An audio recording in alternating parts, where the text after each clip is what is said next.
Hello, Happy New Year, even though it's already February. How did that happen? I've actually spent most of the year at the coast so far. We just got back from 3 nights up there with my sister is out from Canada and she's been away for 2 years, so she's out until she goes home on Sunday. But me and the boys and mum and dad have had a few blissful days up there. But, so I'm finally back into things for the year. You'll be hearing a bit more from me. I actually just lost my train of thought. My train of thought was that I meant to put my headphones in so you can hear me properly. I'll go and do that. So my focus for this year, if you're on my email list, you will have heard that I'm trying to focus more on dinner time. So on the blog and on Facebook, Instagram, etc. And so the things that I do to make dinner healthy and happy, so a little bit all right, people watching, can you hear me? I'm testing out using the microphone. Can you just give me a something indication that you can hear me? Anybody? All right, I'm just going to assume that you can hear me, and if you can't, please tell me. Dinner time is not necessarily the kids, but also with me and Will. I know that we don't do dinner when the kids are awake because it's just too stressful. But by the time we get the children in bed, on a good night, it's like 7:15. On a bad night, we won't even go there. But no, by the time we chill out a bit, clean up the tornado that is our house at the end of the day, it's so late when we get dinner. And if I haven't organised anything or haven't at least done some prep, it's like, well, yeah, it's just ridiculous by the time we get to have dinner and then, watch a bit of Netflix, do a bit of work. It's stupid.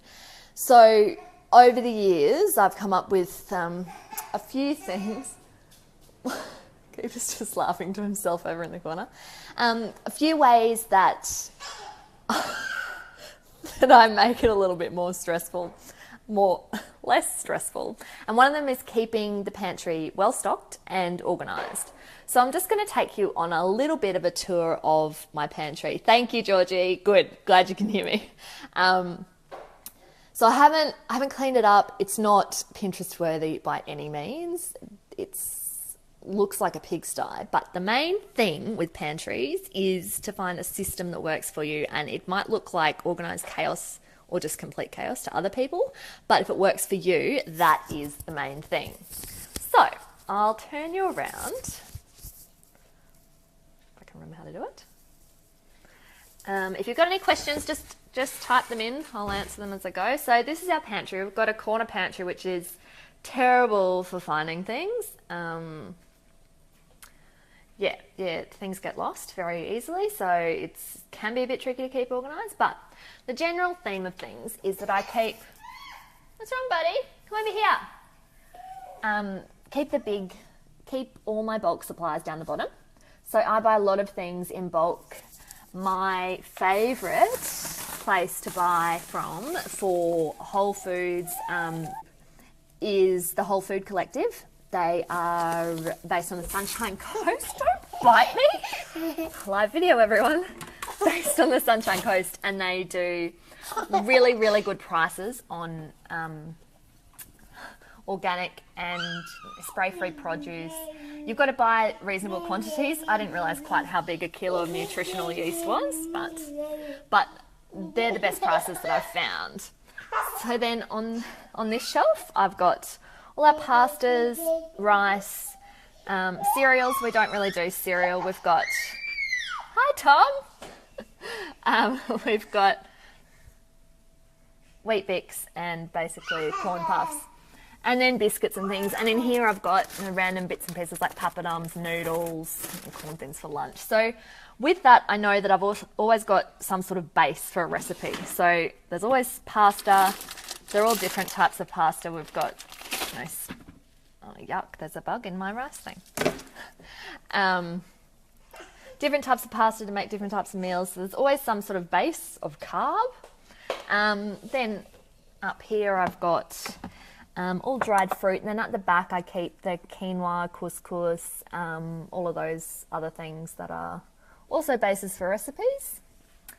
Nuts, so again, massive quantities because that's how I buy it. It's the least expensive.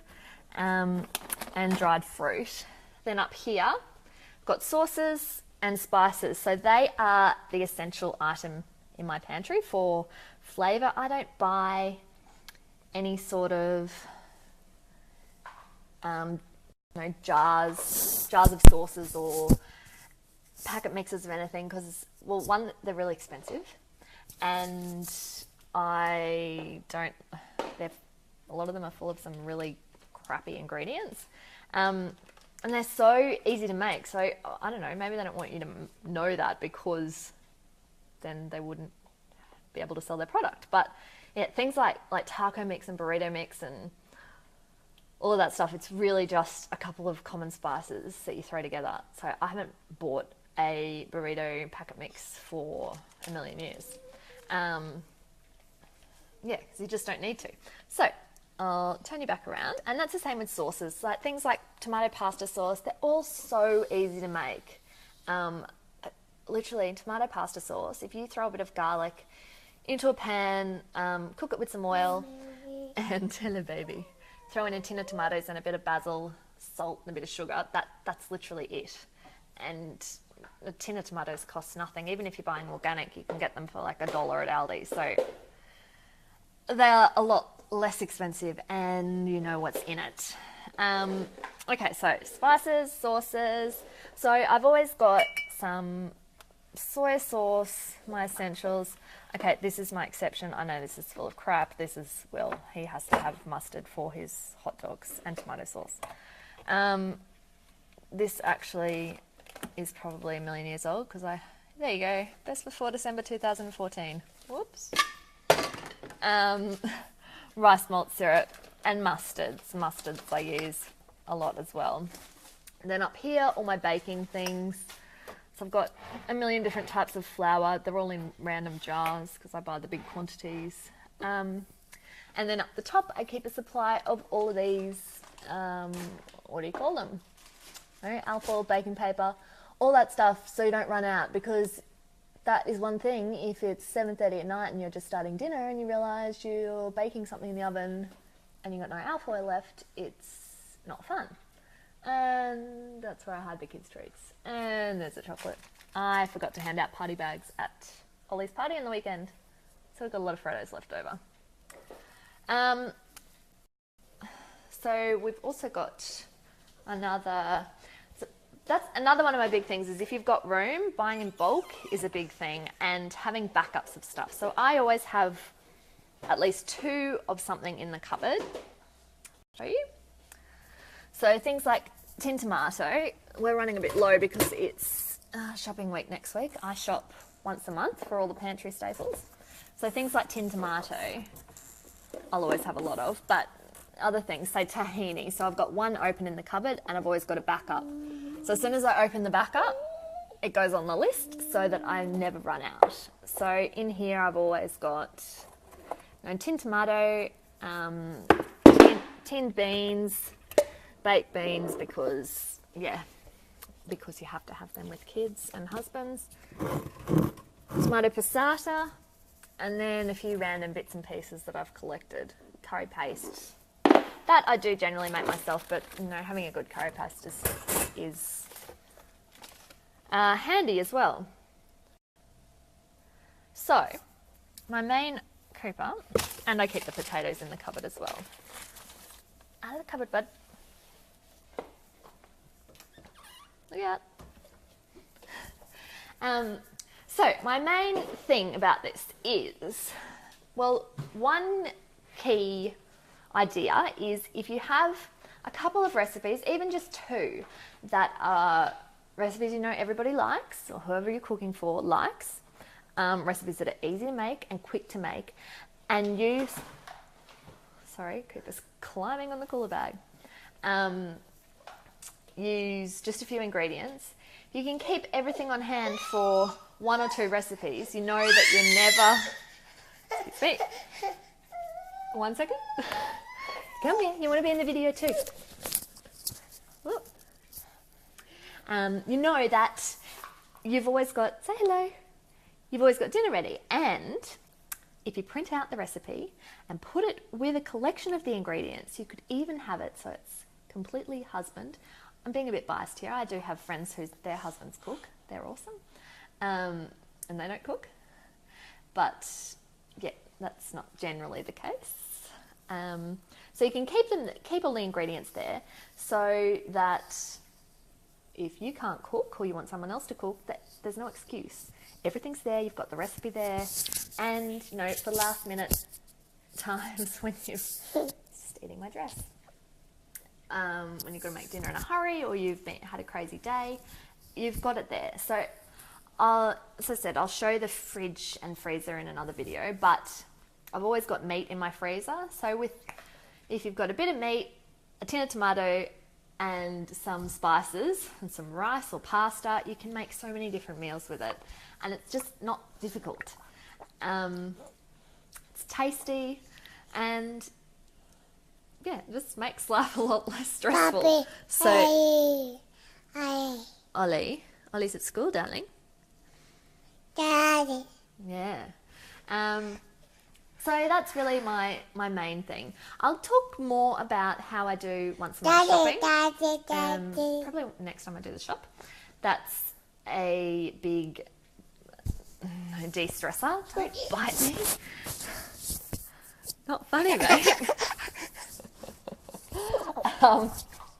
The joys of live video with kids. Yeah, so once a month shopping, it takes a little while to get used to because obviously you've got to figure out the amounts that you need in a month. And if you're really random with your cooking, you probably stress me out with your cooking style, but you know, it would make it a bit more difficult. But once you get organised and you work out the amounts and get into a bit of a rhythm of it, it makes life so much easier. Yeah, and then your pantry's always stocked, you've always got something ready, and it's a lot less expensive. What are you laughing at? It's pretty cute, huh? So, does anyone have any questions about that? I'm sure you don't. A little sneaky trick, 2 sneaky tricks. For deep pantries, sorry, you probably saw me spin it around. You're not having a Freddo, the Lazy Susan, so I've got that Lazy Susan in there. Darling, you're not having one.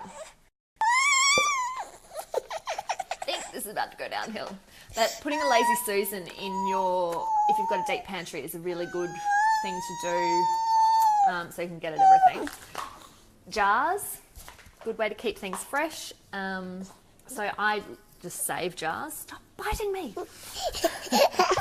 And another tip for jars is if you keep them upside down, so things like tomato paste and tomato passata that I've got in the fridge, I keep the jar upside down and it stops mold growing on them. Another good tip for you. So I'm going to go before somebody loses his you-know-whats, and time for bed. And he's going to chew through my cable and you won't be able to hear me soon anyway. So does anyone have any questions before I hit the road? You hit the cot, you cheeky thing. All right, well, enjoy the rest of your day. And I will, if you haven't, that's one thing I probably should mention. If you haven't already got it, I have a free ebook at the moment, Saving Dinner Time. So I share some of the tips that I just shared, but a few other little tips and tricks for making dinner time a little bit less stressful. And some of my favourite easy, healthy recipes for dinner. So you can grab that if you just go to the blog www.clairekcreations.com, and I think you just click on the link to get that, and it'll be sent to you straight away. So if you'd like to make dinner time a little bit less stressful, grab a copy of the ebook. It's not bad, if I must say so myself. All right, enjoy, and I will see you all later. Bye. Cooper, say bye. Bye.